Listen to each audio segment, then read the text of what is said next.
What do condoms, George Soros, Barack Obama, and George Stephanopoulos have in common? Well, they're all one way to get screwed.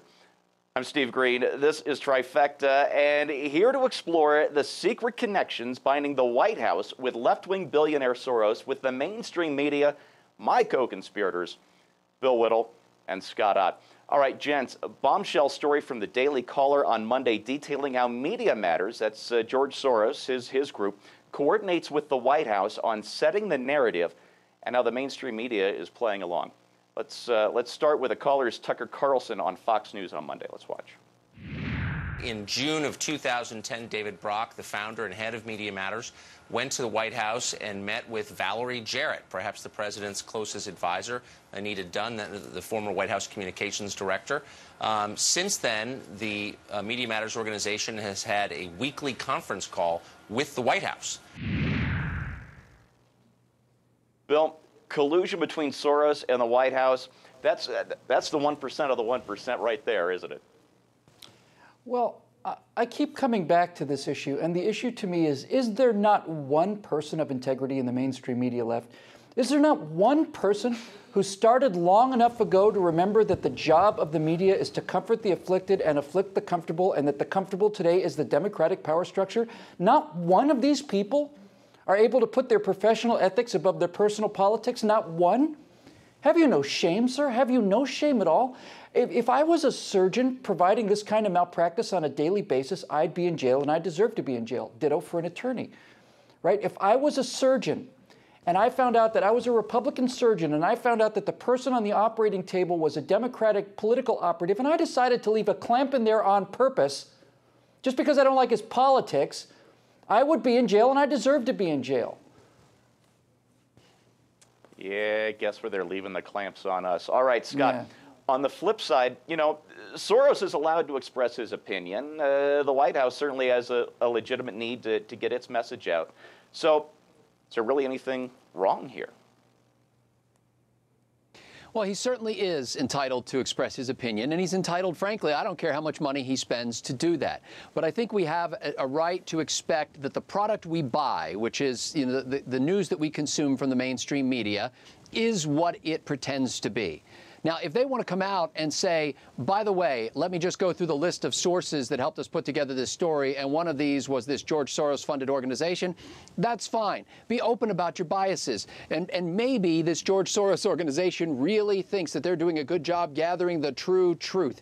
But when I was in journalism school, this kind of stuff was abhorrent. We were taught that it was abhorrent. And maybe we need to go to a time where the newspaper or the website has to list where it gets the talking points from, just so we know what's going on behind the scenes. We can put it on cereal boxes. We should be able to put it on newspapers. You know what? I've got a great example for you. 2 weeks before Kathleen Sebelius demanded that the Catholic Church organizations offer free contraception health insurance coverage, we had a very strange 10 or 15 minutes at one of the GOP debates. Here's a small sample. George Stephanopoulos here. Governor Romney, do you believe that states have the right to ban contraception, or is that trumped by a constitutional right to privacy? I'm asking you, do you believe that states have that right or not? You've given two answers to the question.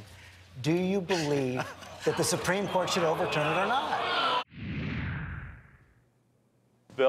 Bill, contraception hadn't been a topic in a presidential debate ever, maybe.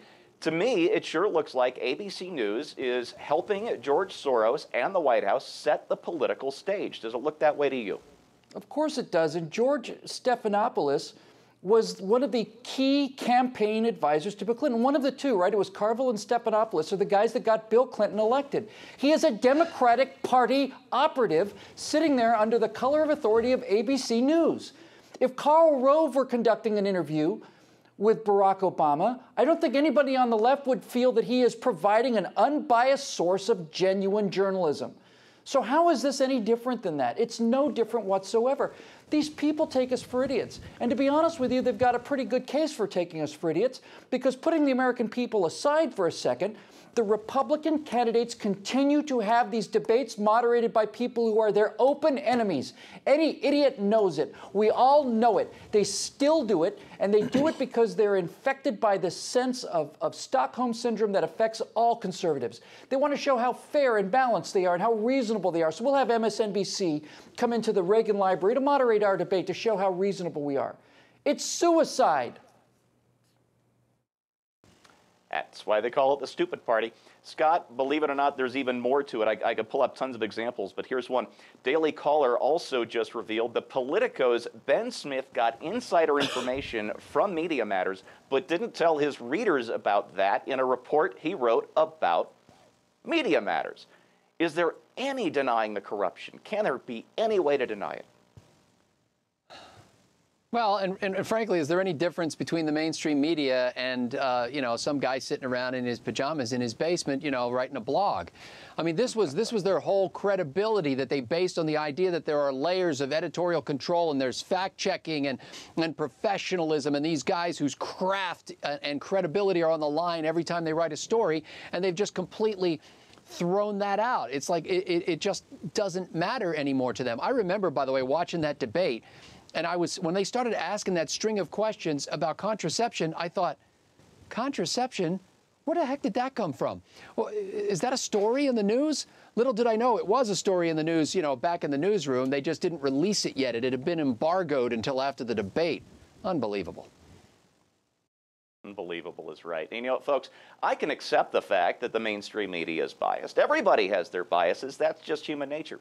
But simple media bias is a far different thing from the world's most influential news networks colluding with one of the world's richest men and with the president of the world's most powerful country to tip the scales of what is supposed to be a free and fair election.